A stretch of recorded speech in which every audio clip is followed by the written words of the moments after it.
Hey guys, welcome back to World of Warships. Today we're taking a look at the Prins van Oranje. Again, apologies for pronunciation, but this time we're playing with the new Dutch commander, Conrad, giving us extra damage on our main guns. If we get a wither, we even get reload buffs, as well as potentially one more strike with 50 bomb hits, although questionable value, especially on a ship like this one with such a long airstrike reload, if we'll even be able to use that.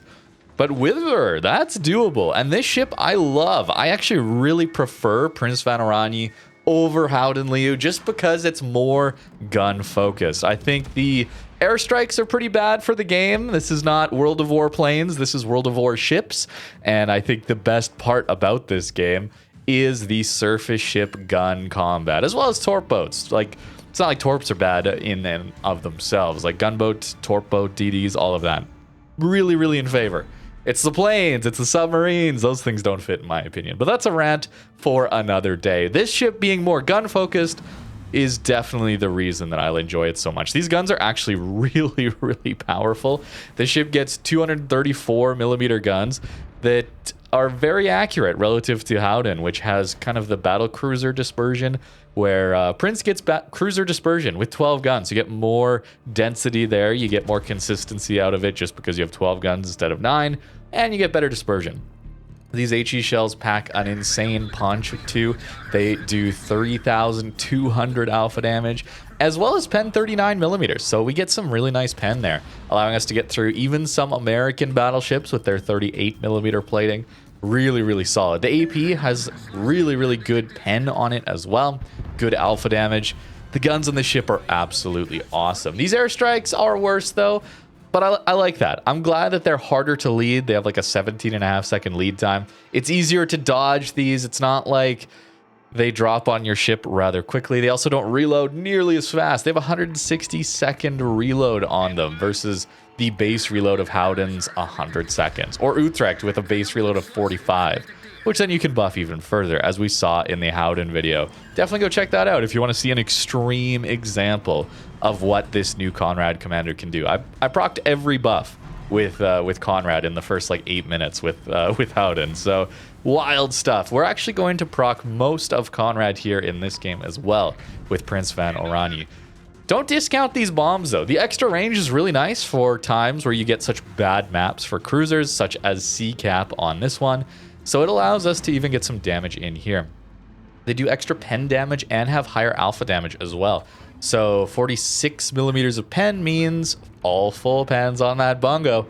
And our fire chance at 48% means some permafires, which is really good for getting a witherer, which will give us an extra 10% main gun reload and 15% reload on our airstrikes. You really do notice it here on the Oranje. As well as every 50,000 damage, this commander is going to give us an extra 2% or so damage, alpha damage to our main guns, as well as our airstrikes. Notice we're not pushing spawn here. Always got to mention that. We don't want to push spawn. We're going back to support our teammates in the middle of the map here. There's our first buff, getting us an extra couple percent of damage. That's really nice. It's so consistent to proc, by the way. I think that's why it's so powerful here, is not because 2% per 50,000 damage is that insane, although that is just an objective buff that most other ships do not get. It's that it's so consistent to proc. You get advantage in pretty much every game you're in, and you still retain the very extremely powerful skill in Wither, giving you the reload. Much like you would see on Halsey, right? Like 20% DPM on a Confederate. But you're not proccing that every game. Or Kraken on Yamamoto. You're hardly proccing that, but it's incredibly powerful, right? This ship gets both of those, where it has that hard to proc, really, really powerful buff, or this commander, I should say, has that. But it also has the, let's say, easy to proc Kuznetsov style buff of, Kuznetsov giving you an extra heal, damage control on low HP that can often just keep you alive. That is very easy to access in almost every game if you're playing aggressive enough, of course. That's a very good skill to have, but it's super easy to proc. Similar here, we have some of both, which is interesting that we have so much on this commander here. This one will, again, we're not going to get much value out of those 50 bomb hits. In fact, I'm not even sure if I'll get 50 bomb hits that reliably given how long the reload time is here. Although you get more bombs, right? Sure, we don't have the reload, but we have 84 bombs in our drops here, where Howden only gets 72 bombs, Utrecht only 35 bombs. So while our reload is much longer, we do get some consistency out of the just sheer amount of bombs we have, and the larger drop reticle too. Utrecht specifically has a very small drop reticle and fewer planes, which means every plane you take down is more impactful to reducing the drop damage that you take. Where Oranje, Howden, they have many more planes, so killing 1 or 2 planes isn't really going to make much of a difference, where on Utrecht, it certainly will. We've spent some time traversing the map here, trying to get into a better position. Island cover is certainly our friend here. Notice we are plane spotted. I'm about to make a massive error. I should not be about to turn broadside and start kiting this Yamato here. I should probably be trying to use this island. Getting a couple fires in on that Montana. Very, very nice for burning down these battleships. We're already on 10 fires, by the way. The fire chance here with these main guns, the consistency of these main guns is just so wonderful. It's really, really awesome. 18% base fire chance here on this HE. It's really good for starting a lot of fires. And yeah, we got so lucky against that Yamato. We deserved to die there, to be honest with you, if he had aimed a little bit better. It is a massive misplay that I got away with there, but we'll take it. We'll take it. We've procced our next buff as well, getting us up to 4% extra alpha damage. And there it is, the Witherer. This time around the 10-minute mark. So a little bit longer duration. Took a little longer to get it than Howden, but we're here now. And that's mainly in favor of our main guns. We're not really going to notice the airstrike spam as much. It's still very much a long time that we have to wait between airstrikes, but they are very powerful.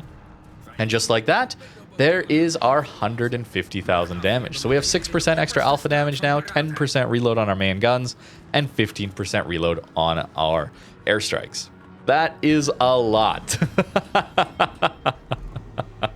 I will say though, these games, this Howden game, the Prins van Oranje game you're watching now, the Vrijheid game that I'll be posting soon, these are outlier games. It's taken me a week or two, couple weeks to really get good games with this commander. It has happened though, but for the most part, you're not going to be proccing this commander this often, okay? Especially this Wither buff that is so extremely powerful.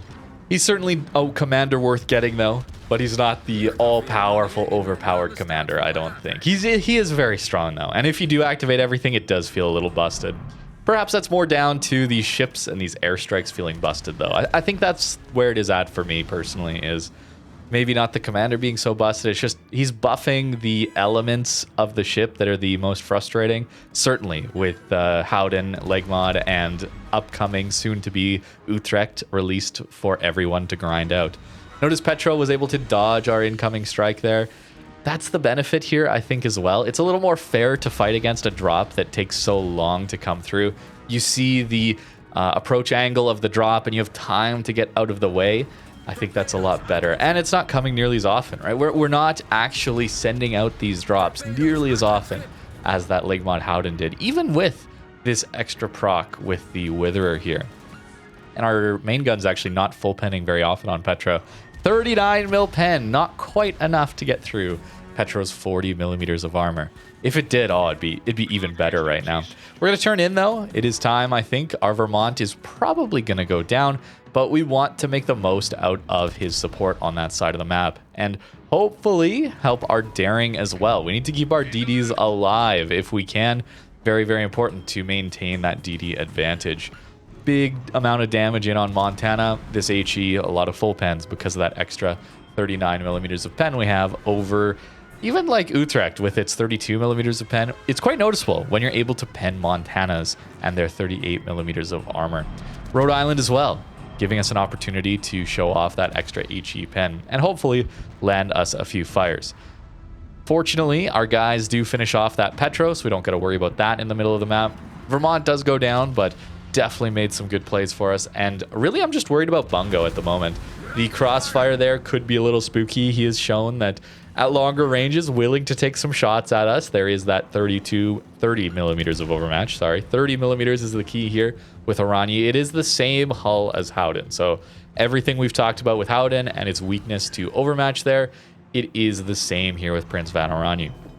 The difference, though, is we only take cruiser fires.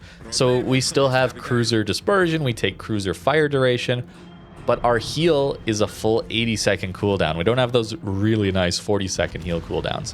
This ship, though, still is awesome. Unfortunately, yeah, it is steel. I haven't mentioned that yet. I do need to mention it was for steel, only briefly available, actually. A time-gated one, unfortunately, over Christmas in 2024. Hopefully it'll be back soon. No mention of that, though, unfortunately. Wargaming's been doing that a lot lately, bringing ships back for only very brief amounts of times, or only offering them for very brief amounts of time, and then not telling us when they'll be back again. Or they'll just straight up gamble these ships for a brief time and then not tell us if it's coming back. Inchin, bringing back Provincian for another 150k doubloons. I really have to do a video talking about previous events, because I did some looking a little bit, and even 6 months ago, the events weren't nearly this predatory. Like, sure, there were some here and there. There was still gambling, there was still early access, but it was nowhere near this bad how it's been in the last 3 months or so. It's been awful. And combine that with this recent waterline and the direction the game is heading, it's tough, man. 2025 has been a tough start, but I hope Wargaming can see the mistakes they're about to make and maybe change course, which I know sounds like a meme, but again, in doing a little bit of looking for this retrospective events video, remember they put in airship escort into random battles, realized it was a mistake, the community told them it was a mistake, and they removed it. They're capable of listening. They're capable of getting back to what is best for the game and listening to the community. I truly believe that. They've shown it in the past. Not always, but they have shown it. And I hope Wargaming can see what they're doing is just terrible, terrible for the future of this game. And that comes with airstrikes. That comes down to releasing ever increasingly powerful ships. 4 fires, by the way. I mean, sure, the airstrikes aren't all powerful on this one relative to Howden, but they are insane. That was 2 fires on Monty and 2 fires on the carrier, if you're wondering. I was really hoping the fires would tick and get us that carrier killed, but unfortunately, they did not.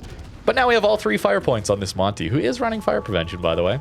So up to 290,000 damage, and there's our Kraken for the win. Used all our heals as well, by the way. Absolutely insane games here. Prins van Oranje, Howden Liu, very similar games where we get insane damage, Krakens. It's a very powerful commander. These are very powerful ships, and airstrikes are very strong. They are very, very strong. And I hope Wargaming changes direction, man. I really do. Again, I gotta make some videos on this. Maybe that'll get through to them. I mean, the sheer amount of outrage over the direction of this game recently and these events hopefully is enough to get through to them as well. Still no word though on if things will actually go through for 14.2. Did you guys know we're actually getting early access to a new submarine line as well in 14.2? Speaking of the future of this game, as we get 4 citadels. Yeah, these guns are absolutely incredible. That's why I had to include this clip at the end. I love the guns on Oranje, man. They're so much better than Howden. Definitely prefer it over Howden just because of that. I prefer gunboats rather than airstrike ships, obviously. But early access to new Russian subline. Is 14.2 going to be the worst update in the history of World of Warships? Comment down below. What do you think? I think it could be. With classified documents, experimental ships, early access to subs. I mean, it was also going to have a Wishing Wharf event as well, by the way. Fortunately, they canceled that one, but wow. Yeah, it's been rough recently, okay? I don't think you're going crazy. It has been different. You're not going insane. Things have been much worse in the last couple of months, unfortunately, as well as the Christmas update just being pure disappointment relative to previous years. Again, look back. There was just always a tier 7 or even tier 6 one of the years. 2020, 2021, 2022, 2023. They all of those Christmases had a free mid-tier premium that you could grind out for free just by playing the game. And this year we didn't, unless you count Kalmar in the dockyard, which I don't really. Tier 5. So it's okay. Wargaming can change course. It's possible. They can listen, guys. We can be hopeful, but man, it is tough times right now. Okay, let's get back to Oranje and the ship in this video alongside this commander. Caught myself here ranting a little bit.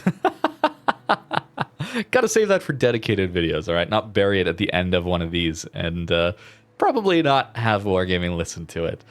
This here is a very good commander. I really love Oranje. I wish so badly these Dutch cruisers, man, the Houden line, the upcoming light cruiser line, Utrecht. I wish they were more gun focused, man. Like, airstrikes suck to fight against. Like that feels like a theme, right?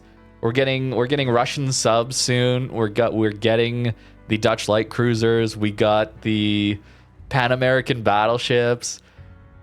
We're getting some ships that aren't particularly fun to fight, but their gimmicks make them incredibly fun to play. But overall, it makes the game kind of frustrating to deal with, right? Maybe I'm not alone in saying that, I hope. But this ship, man, yes, it has an airstrike still, which I'm not a fan of. But this ship, even without the airstrike, this ship with these guns is so fun to play. These guns are awesome. Some like really, really good heavy cruiser guns. Solid reload, good damage. The AP is amazing. The HE is very good as well. Decent shell velocity and range. The armor is fine. It does suffer to overmatch. Still, it is just Houden hull, right? So we got to be worried about that Citadel as well. The Turtleback doesn't impact battleships because you overmatch it. But it's a good ship, man. This is a very good ship. Concealment is great. Our maneuverability suffers because, again, I am running a little bit towards airstrikes, but we don't have that legendary mod for Houden. So we still are taking some gun upgrades. Really, really good. This commander is awesome. Whether or not he's flat out overpowered, I don't know. Probably because all commanders are just insanely powerful, right? Halsey's 20% buff, the Luchin's buffs to secondaries, Lisboa's buff to secondaries, main guns, Kuznetsov's buff to give you just extra life at the end of a game, like just let you live if you're about to die. Crazy.